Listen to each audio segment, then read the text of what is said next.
अऊज़ु बिल्लाहि मिनश्शैतानिर्रजीम बिस्मिल्लाहिर्रहमानिर्रहीम क़ुल इन्नी नुहीतु अन अअबुदल्लज़ीना तदऊना मिन दूनिल्लाहि लम्मा जाअनियल बय्यिनातु मिर रब्बी व उमिरतु अन उस्लिम लिरब्बिल आलमीन। कल पिछले आयत में बात चल रही थी कि हुवल हय्यु, अल्लाह ताला जो है हमेशा ज़िंदा है और हमेशा आगे भी ज़िंदा रहेगा। और आगे ये भी फरमाया था कि ला इलाहा इल्लाहु, तो इस दुनिया के अंदर अल्लाह के अलावा कोई इबादत के लायक नहीं है, सिर्फ़ उसी की इबादत करनी है हम सब लोगों को। और फ़दउल्लाह मुख़लिसीन लहुद्दीन, और हम जब भी अल्लाह को पुकारें तो दीन के अंदर खालिस एक अल्लाह को पुकारें, उसके साथ किसी को भी शरीक नहीं ठहराना है। और आगे फरमाएं कि अल्हम्दुलिल्लाह, तमाम तारीफ़ें किसके लिए है? अल्लाह के लिए है। रब्बिल आलमीन, जो तमाम जहानों का परवरदिगार है, तमाम दुनिया के लोगों का, हर चीज़ का, हर मखलूक का कौन है परवरदिगार? अल्लाह है। अब आगे कह रहे हैं कि कुल ए नबी सल्लल्लाहु अलैहि वसल्लम, आप उन काफिरों से कहिए कि इन्नी नुहीतु अन अअबुदल्लज़ीना, मेरे रब ने मुझे ये हुक्म दिया है और मुझे इस चीज़ से मना किया गया है कि मेरे रब की तरफ से जो जब खुली निशानी जब मेरे पास आ गया है और मेरे पास पहुंच चुकी है, तो फिर मैं कैसे उनकी इबादत करूं जिनको तुम अल्लाह के अलावा पुकारते हो। यानी अल्लाह के नबी सल्लल्लाहु अलैहि वसल्लम को ये हुक्म दे रहे हैं कि आप लोगों से कहिए, काफ़िर लोगों से, कि अल्लाह ने मुझे मना किया है कि जब तुम्हारे पास खुली दलीलें और खुली निशानियाँ जब पहुँच जाए, तुम्हारे पास किसी चीज़ का इल्म तुमको हो जाए, तो मैं कैसे उनकी इबादत करूं जिनकी तुम लोग जो है इबादत करते हो, जिनको तुम लोग पुकारते हो अल्लाह के अलावा किसी और को, तो मैं उनकी इबादत नहीं कर सकता हूं। और आगे फरमाए कि वह उमिरतु अन उस्लिम लिरब्बिल आलमीन, और मुझे हुक्म दिया गया है कि मैं उनके सामने सर झुका दूं, लिरब्बिल आलमीन, जो तमाम जहानों का परवरदिगार है। यहाँ पर सर झुकाने से मतलब क्या है? नमाज के अंदर जो सजदा करते हैं वो सर झुकाना हुआ, नमाज की पाबंदी करने हुआ। और मज़ार पर जाके सजदा नहीं करना है, बल्कि अल्लाह के सामने सजदा करना है, सर को झुकाना है। और जो कुफ़ार लोग जो उस ज़माने में जो सजदा करते थे अपने बुतों के सामने, उससे भी मना किया गया। तो लिहाजा किसके सामने हमको सर झुकाना होगा? एक अल्लाह के सामने सर झुकाना होगा। उसके अलावा आप किसी जगह भी सर झुका रहे हैं तो फिर आप शिर्क वाला काम कर रहे हैं, चाहे वो मज़ार हो या कब्र के सामने सर झुका रहे हो, तो यह आपके समझिए कि आप सरासर शिर्क वाला काम कर रहे हैं। इसलिए कुरान यहाँ हुक्म दे रहा है कि वह उमिरतु, हुक्म के माने जिसको इंग्लिश में कहते हैं ऑर्डर, हुक्म देना कि तुमको ये काम करना है तो करना है। तो अल्लाह के नबी सल्लल्लाहु अलैहि वसल्लम को ये हुक्म दे रहा है कि आप इस दुनिया के अंदर जब तक ज़िंदा रहिए और लोगों को ये बतला दीजिए कि मैं हमेशा अल्लाह के सामने सर झुकाऊँगा, जो तमाम जहानों का क्या है? परवरदिगार है। अब आगे अल्लाह ताला जो है इंसान को किस तरह से पैदा किया है उसके बारे में बतला रहा है। पीछे जो है बात हुई थी आसमान ज़मीन के बारे में, और ज़मीन के अंदर से जो कौन कौन सी चीज़ें निकलता है और कैसे निकलता है उसके बारे में बात चल रही थी। अब इंसान के बारे में बात कर रहे हैं कि हुवल्लज़ी खलक़कुम मिन तुराबिन, वही अल्लाह है जिसने तुमको मिट्टी से पैदा किया है। किस चीज़ से? मिट्टी से पैदा किया है। सुम्मा मिन नुत्फ़तिन, फिर तुम्हें जो है नुत्फ़ा की शक्ल में इख्तियार, माँ के पेट के अंदर थे तो नुत्फ़ा बना। और सुम्मा मिन अलक़तिन, फिर जो है जमा हुआ खून जो है बन गया। और सुम्मा युख़रिजुकुम तिफ़लन, फिर तुम्हें अल्लाह ताला बच्चे की शक्ल में तुम्हें बाहर लाता है। किसकी शक्ल में? बच्चे की शक्ल में। पहले तो पेट के अंदर जो है समझिए कि नुत्फ़ा बनता है, फिर एक जो है जमा हुआ खून बनता है, फिर उसके बाद जो है तमाम चीज़ें जो है समझिए कि बच्चों का बन रहा है पेट के अंदर ही, है कि नहीं? देखिए कौन सा इंजीनियर वहाँ बैठा हुआ है कि जो सब चीज़ बना रहा है। सब कौन कर रहा है? अल्लाह कर रहा है। अल्लाह ताला फरिश्ते मुकर्रर किए हुए हैं, सब बना, अपना काम चल रहा है। जब वक्त पूरा होगा बच्चा खुद ब खुद आ जाएगा बाहर। तो अल्लाह ताला क्या कर रहे हैं कि सुम्मा युख़रिजुकुम तिफ़लन, फिर तुम्हें अल्लाह ताला बच्चे की शक्ल में तुम्हें माँ के पेट से बाहर लाता है। अब आगे कह रहे हैं कि सुम्मा लितबलुगु अशुद्दकुम, फिर तुम्हें अल्लाह ताला किसी के माँ के ज़रिए से, बाप के ज़रिए से तुम्हारी परवरिश कराता है। क्या करता है? परवरिश कराता है। और अशुद्दकुम, ताकि तुम जो है अपने जवानी को जब पहुँचते हो तुम्हारे अंदर ताकत पैदा होती है कि नहीं। 18 साल 15 साल के बाद जो है कुछ ताकतें आती हैं, तो धीरे धीरे क्या है हम जो है पलते रहते हैं और हमारी उम्र जो है आगे जाती रहती है। और आगे फरमाया कि सुम्मा लितकूनू शयूखा, एक वक्त ऐसा आता है कि तुम बिल्कुल कमज़ोर हो जाते हो, ज़ईफ़ हो जाते हो, 80 साल के हो जाते हो, तुम झुक जाते हो, तुम जो है बूढ़े हो जाते हो। देख रहे हैं अल्लाह ताला किस तरह से इंसान को पैदा किया, कहाँ से कहाँ ला के रखा, कहाँ कहाँ पहुँच गया। पल भर में जो है पैदा हुआ था, फिर जो है देखते देखते जो है 5 साल का हो गया, देखते देखते 10 साल का हो गया, जो है सो फिर मालूम चला कि आगे जो है 70-80 साल का हो गया। अब आगे कह रहे हैं कि उसको मिनकुम मैं युतवफ़्फ़ा मिन क़ब्ल, तुम में से कुछ ऐसे लोग हैं जिनको हम पहले ही मौत दे देते हैं।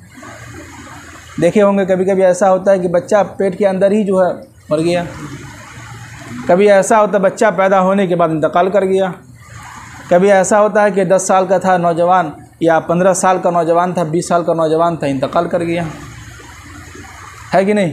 वही कुरान कह रहा है कि वह मिनकुम मैं युतवफ़्फ़ा मिन क़ब्ल, ये कोई ज़रूरी नहीं है कि 80 साल में ही मौत आएगी, ना ना ना ना।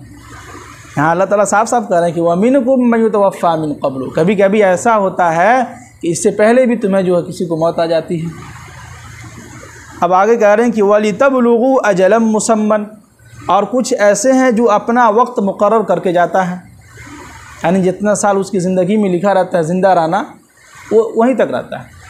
अब कुछ लोग कहते हैं कि यार फ़लाँ जो है एक्सीडेंट कर दिया जिसकी वजह से मौत आ गई, उसको नहीं जाना चाहिए था, तो भाई उसके मुकद्दर में यही बहाना लिखा था मौत का, उसके रजिस्टर में इतने ही दिन जो है ज़िंदगी लिखी हुई थी, बस एक बहाना था मौत का, जो है किसी वजह से जो है मौत आ गई, जाके तार छू लिया मौत आ गई।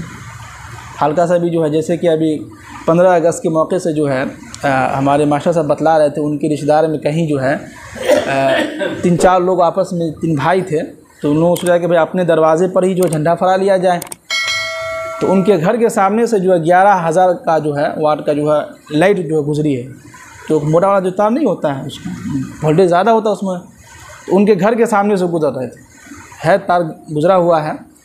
तो अब इन लोगों ने सोचा कि जो है जब जो लोहे का पाइप था तो ऊपर जो जैसे किया तो हल्का सा जो है उसमें टच हो गया, जैसे टच हुआ तो तीनों भाई जो है मिल के जो उसको खड़ा कर रहे थे कि ताकि उसको जो है नीचे हिला दें, तो तीनों में से जो है 2 आदमी का जो पूरा हाथ जो है जल गया और एक भाई जो है इंतकाल कर गया उसी वक्त।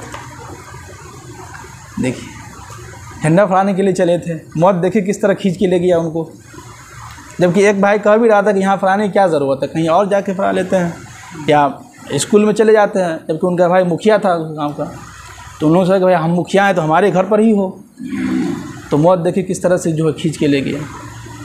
तो 2 भाई जो है बच गया, एक भाई जो है इंतकाल कर गया। तो कभी कभी ऐसा होता है कि इंसान अपना वक्त मुकर्रर करके पूरा करके जाता है दुनिया के अंदर से, पहले नहीं जाता है, ना पहले जाता है ना बाद में जाता है, अपना रोज़ी अपना वक्त सब कुछ मुकर्रर पूरा करके ही जाता है इस दुनिया से। अब आगे कह रहे हैं कि वलअल्लकुम ताक़िलून, और शायद कि तुम्हें अक़ल आ जाए। क्या आ जाए? अक़ल आ जाए। क्या मतलब? कभी कभी ऐसा होता है माशरे में दिखलाने के लिए कि भाई मौत अभी भी आ सकती है, कोई ज़रूरी नहीं है कि हम अभी नौजवान हैं तो हमें मौत नहीं आएगी, ना ना ना। अभी हमारे अपने मोहल्ले में एक नौजवान का इंतकाल हुआ, ये हम लोगों की इबरत है, हमें अक़ल आ जाए। कुरान कह रहा है कि वलअल्लकुम ताक़िलून, ताकि इन लोगों को कुछ अक़ल आ जाए, ठिकाने लग जाए कि जो है कोई ज़रूरी नहीं है कि 80 साल में ही मौत आएगी, ना ना ना ना, अभी भी आ सकती है। अभी बैठे हूँ यहाँ से जाएंगे किसी को भी मौत आ सकती है। ये अल्लाह ताला जो है समझिए कभी कभी ऐसा करते हैं हमें और आपको दिखलाने के लिए, कुछ समझाने के लिए कि हम जो है सीधे रास्ते की तरफ चले आएँ जी। अब आगे कह रहे हैं कि हुवल्लज़ी, वही अल्लाह है जो हमें ज़िंदा करता है, वह युमीतु, और हमें मौत देता है कि नहीं। माँ के पेट से निकले ज़िंदा निकले, अल्लाह ने ज़िंदगी दी तो माँ बाप भी खुश होता, चलो भाई हमारे घर में एक बेटा पैदा हुआ, बेटी पैदा हुआ। फिर आगे क्या कर रहा है कि वह युमीत, मैं ही मौत देता हूँ। कोई ज़रूरी नहीं कि बच्चा पैदा हुआ है तो 10 साल या 80 साल या 90 साल ही ज़िंदा रहे, हो सकता हो कि हमें भी 1 घंटे के बाद मौत दे दें, ये हमारी ज़िम्मेदारी है, अल्लाह ताला कह रहे हैं। अब आगे कह रहे हैं कि फ़इज़ा क़ज़ा अमरन, याद रखो जब भी अल्लाह ताला किसी चीज़ का फ़ैसला करता है, यानी अल्लाह ताला कह रहे हैं कि जब भी मैं किसी चीज़ का फ़ैसला करता हूँ तो अमरन फ़इन्नमा यक़ूलु लहू कुन फ़यकून, मैं सिर्फ कहता हूँ कि हो जा तो फ़यकून तो हो जाता है। क्या है, अल्लाह ताला अपने बारे में कह रहे हैं कि हमें किसी की ज़रूरत नहीं, हम किसी से पूछते नहीं है कि भाई फ़लाँ आपका बेटा है उसको मौत दे दें, ना ना ना, अल्लाह ताला कह रहा है हम किसी से नहीं पूछते, हम सिर्फ इरादा करते हैं कि भाई उसको मौत देना है तो कुन हो जा तो फ़यकून तो हो जाता है। तो ये सब करने वाला कौन है? अल्लाह है। इसी का यकीन और इसी को जो है समझिए कि अपने दिलों के अंदर बैठाना होगा। इसी को क्या कहते हैं? यकीन।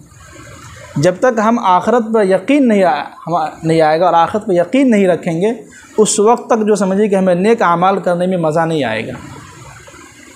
जब हमारे दिलों के अंदर खौफ पैदा होगा, डर पैदा होगा, यकीन होगा कि भाई मरने के बाद एक ज़िंदगी है, वाकई में अल्लाह ताला कभी भी मौत दे सकता है। कोई ज़रूरी नहीं है कि अभी नौजवान है तो आगे चल के जो है 50-60 साल के बाद जो कुछ काम के नहीं रहेंगे, घर के अंदर बैठ के खांसते रहेंगे तो बेटा भगा देगा। तो इससे अच्छा है कि 60 साल के बाद जो है मस्जिद पकड़ लेंगे। कोई ज़रूरी नहीं कि 60 साल में ही आपको, उससे पहले भी मौत आ सकती है। क्या है, उससे पहले भी मौत आ सकती है। तो लिहाजा क्या है कि वक्त से पहले हम तौबा कर लें और अल्लाह की तरफ रुजू कर लें। और अल्लाह ताला क्या है, गफूरुर रहीम, और हमारे गुनाहों को क्या करने वाले हैं? माफ़ करने वाले हैं जी। तो इतने सारे आयत में समझिए कि अल्लाह ताला बहुत ही अहम पैगाम दे रहे थे। सबसे अहम पैगाम ये था कि अल्लाह के नबी के ज़रिए से हम सब लोगों को एक पैगाम दे रहे हैं कि दुनिया के अंदर अगर ये सर झुकता है किसी के सामने, एक अल्लाह के सामने झुकना चाहिए। उसके अलावा अगर आप किसी के सामने सर झुकाते हैं तो आप शिर्क वाला काम कर रहे हैं। ये अल्लाह के नबी के ज़रिए से हमें भी एक पैगाम दिया जा रहा है कि दुनिया के अंदर कभी भी किसी के सामने सर नहीं झुकाना है। किसके सामने सर झुकाना है? एक अल्लाह के सामने झुकाना है। अल्लाह ताला हम सबको अमल की तौफीक नसीब फरमाए। सुभान अल्लाह बिहम्दिही, सुभानकल्लाह बिहम्दिही।